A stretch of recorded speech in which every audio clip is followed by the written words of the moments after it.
was nothing like Altadena, nothing like it. This is where I grew up since 1968. My kids have been raised here. My grandson was here. Altadena is home. When I visit now, honestly, it feels like I'm going to a cemetery. It's surreal still. On January 7th, 2025, which was the day of the fire, my sister and I talked that morning, and she told me that during her prayer time, the Lord told her to pack a bag. She would need to leave. We were forecast to have winds that could be up to, I think, 80, 90, 100 mile an hour gust. I'm from here 57 years, almost 60 years. We don't ever believe that we would have to leave and never come back. I was at the nail shop and it was very windy.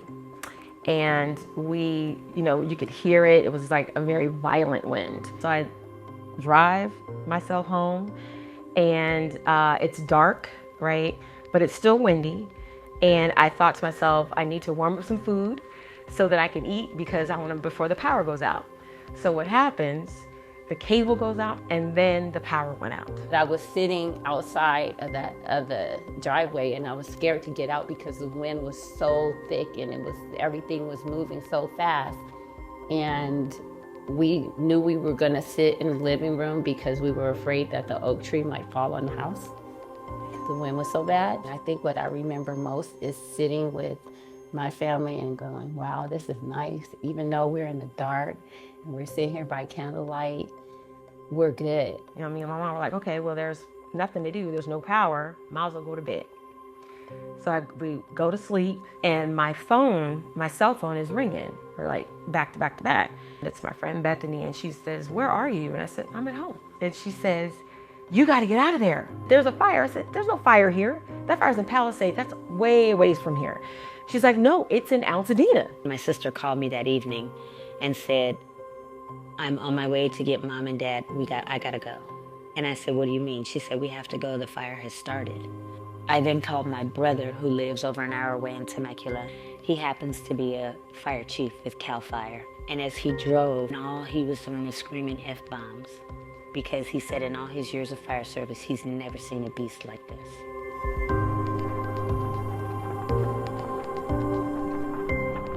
We all started playing Uno together, and they just kept going back and forth outside looking at the fires. I was like trying not to freak out, but he's like, I'm not leaving. I started arguing with him. So I was like, what are you gonna do? And he said, I'm staying. I can't leave. The fire's not gonna come here. I'm gonna stay. And so I opened the door, and I know I had a panic attack or a premonition, and I was running in circles in the middle of the street screaming, Lincoln's on fire, and I'm running in circles, and he runs outside, and he's like, babe, it's okay, it's okay. Nothing's on fire, but all I saw was fire around me. So in the dark, I have a flashlight. I'm trying to get a tote bag together to put some necessities in for both me and my mother. And I'm running in my mind thinking, what are we gonna do? Where are we gonna stay? I've said, let's stay at the Marriott. Fast forward to get to the Marriott, there is no room. It's completely full. And then I found a hotel in Burbank. We get over there, drive over to Burbank. The hotel is pitch black. And then I said, okay, well, forget it. Let's just go back to the house.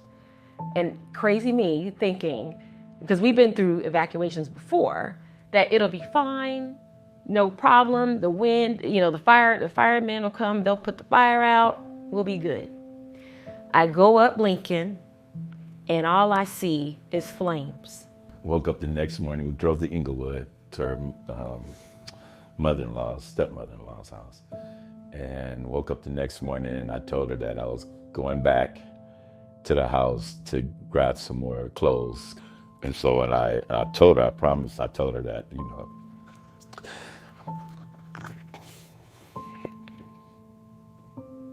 that I wasn't going to be a hero. I was going to get the things we needed and I was going to leave.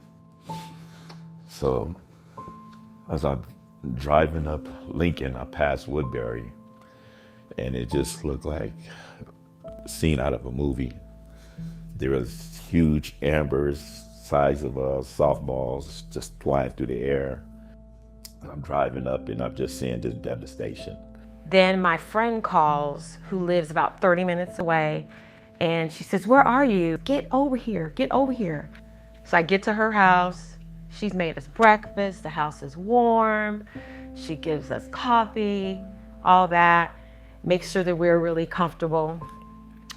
And then got the news on. Then a neighbor calls and says, "Ronda, I have something to tell you." What? The house burned down. And I completely lost it. The feelings that came over me was, I just lost literally everything. And I feel like I lost my father all over again. Because everything that, the things that I had that belonged to him, like his music, his, videos, his instruments, like his trumpet, his keyboard, all of that, right? Just all the little things, his wedding ring, like all the little things, the pictures. It was just fast forward in my mind, like, I can't believe this is happening. They got everything they could out for my parents. As much as they could. My grandmother's Bible, clothing, very important things. My brother sat down on the couch to rest because he had been at work all day, and doing that, he fell asleep on the couch. And he said about 2:30, the house shook because there was a wind gust that had to be 110 miles an hour. That shook the house and woke him up. And he told me, "Toni, if that didn't happen, I would have died right there in the house." And he went outside, out back. And he said, "I saw something I've never seen in all my years." And this beast was coming from the street behind us to swallow up the house. So he ran out the front and got in his patrol car. And I got a call from my sister at about 3:46 saying that the house was gone. This was my bedroom growing up. All right here, over there was my sister's, the dining area, because that big tree, we would walk out of the dining room area and that tree was on the patio. So this was part of my room. That was my sister's room. This was all my parents' room and bathroom. Over there, my brother's room was on the other side of the tree in the patio, and then our bathroom right there. And then the driveway went all the way up into our garage. And it was like a 2-car plus. But this area was our garage. This was our patio that was here since before we lived here. And I told my parents, do not let anybody take our rock. This rock at 2 years old when we moved in, 3 all the way up, we would come play on it, jump off of it. And so this rock has been here forever. Come here, along the side. We're along the side of the house. This was the kitchen here. And now we're in the backyard. So here is our deck. And then a fun fact is all the concrete that you see from the driveway all along through here, and including the deck with the tile, was all built by my uncle, who is no longer with us. So I wanted to make sure to maintain that piece, of home there. You guys, I just don't know where I am, and I know my house is over here. This is, oh my God, this is apocalyptic in the worst way. You can see that I had a tree here. It also burned. You can see the flames here busted the window out. And if you look really closely, you can see all the plastic from the window is melted. We can't go back into our home because it's damaged with asbestos and lead. But we're blessed that it's still here. They call us the lucky unlucky, because right now we're still waiting for insurance to approve us for the damages and to remediate the house. Here was my shed. It's gone. There was a pool house on this side, and then if we walk all the way around, and it's a long way around, I mean, you can see still some of the damages of the tree right there, my oak tree. I was told that the reason why part of us was saved was because oaks hold water. And so as you can see, these oaks are kind of shielded over, but you can see the burn, and it took the brunt of the heat, which means that whatever liquid it expels, it stops the fire from going further out. It's been really, really hard just to see like your whole life erased. See all your schools gone, your home, and everything just erased. People who haven't had to deal with these fires, they got to live their life, and life goes on for everybody else. And for us, I feel like time just stopped. And after the fires, every single day, every moment has been about the fires. The hardest part about the rebuild, I believe, especially when it comes to the Black community in Altadena, is that we have found that there were people that were all the way uninsured, that grandparents or parents or someone thought, oh, the house is paid off, I don't have to have insurance. We also found in Altadena that homes that were passed down generationally from a grandparent or a great-grandparent, the deed is still in the great-grandparent's name, though it had been passed down to grandma and to mom and now to others. They want to know everything in my house, everything that burned in the backyard, my shed, everything that was in the shed. And they don't just want to know what burned. They want to know the brand name. They want to know where I bought it. They want to know when I bought it. They want the freaking SKU number. Like, who has that? Who has that, and why? It's not there. You know, our insurance person said, basically, we know that you have more than $50,000 inside of your house, but your policy only holds $50,000 in contents. Financial resources, that's the concern, the challenge that I have. Financially and emotionally is a big burden, because pretty soon we're going to have to be paying for rent and mortgage.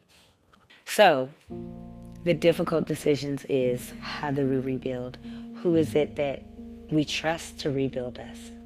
If you don't have a heart for us to give us what we need, which is help, get out. Don't come. We don't want you. And the way Altadenians are and people have learned, you'll get run out because we are close-knit and we're not going for the okie doke. The community immediately came together. I received phone calls, what do you need? How can I help? People from work, people from everywhere, any circle of my life came through for me, as well as everybody else, right? There was organizations like Reach, there was organizations like CORE that came through for us. And then I have a really dear friend who started an organization called the Eaton Fire Collective. My church has given 46 cars to people that lost cars. We've given $1.8 million in goods and services to people. There's so many of us that are born and raised here, maybe left and came back, but are fighting the good fight to keep us. I'm not leaving that house. I think that with the people that we have here in the community, it's gonna be different, but it's gonna be better than ever because of who we are. Altadena strong. Altadena strong, that's right. I will definitely rebuild it on the lot. It is one of the things I'm very passionate and strong about because of just, the history of Altadena, and also to maintain my father's legacy. He bought that home, my parents bought that home. It was a dream of theirs, right?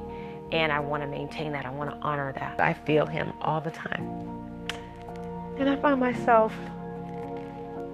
saying, I need you. Please speak to me. And I wish you were here, because everything is really heavy. I can feel him. At times I see him. And I know that, whatever decision I make on the rebuild process that's going to happen will be the right decision, no matter what, because I know he's here with me. It was really difficult for my parents to get a home, like so many African Americans, especially in Altadena. They've been on that block that they were on since June of 1968, and one of only 4 black families at one time that lived there, meaning the most that ever lived on that block. And after purchasing their home, I think 2 white families actually sold their houses and moved out. So it literally is everything to our family. My father's 88, my mother's 83. It's important to me that they rebuild and come back, because this is their legacy, to pass this down to their children and grandchildren and great-grandchildren. But we're gonna rebuild. We're gonna rebuild. We have to rebuild. That's our family. Are we knocking it all down and starting from the beginning, or are we taking it to the studs? Man, if we hit the lotto, yeah, we can knock it to the studs. But for right now, we gotta see what the insurance gonna do. My faith keeps me grounded. I absolutely believe God's hand is on Altadena. Altadena is the soul of the foothills. For us, Altadena represents love, it represents community, it represents family. It's a very nurturing community. From the moment we, arrived here, It's like a sweater, you take this long piece of string and then you build on it and build on it, and it becomes this beautiful thing. And that's what Altadena is. We're all intertwined. We do things together, and we love on one another, whether we know each other or not. I think if our town and these beautiful mountains could speak to us and our wildlife, it would say thank you. Thank you for caring for me now, much better than you did before. We are being mindful of our environment. We're being mindful of our trees and replanting. And I think it would say thank you. Our wildlife would say thank you. Our parrots are back. We have the African parrots that fly over. And last week I was at someone's lot, and they just, probably 20 or 30 of them, like we used to have, flew over squawking. And it was the most beautiful thing, because they're back.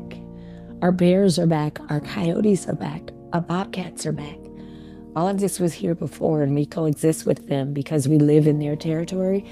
Yeah, the land is different, but it blooms differently. But fire brings new growth and beauty. And, we're roses, we survive. And so I just see the beauty that this little town of Altadena holds, and it's embedded in deep-rooted history, and it will survive the fire. It will, and it will grow, and it will be new, and it'll be more beautiful than ever.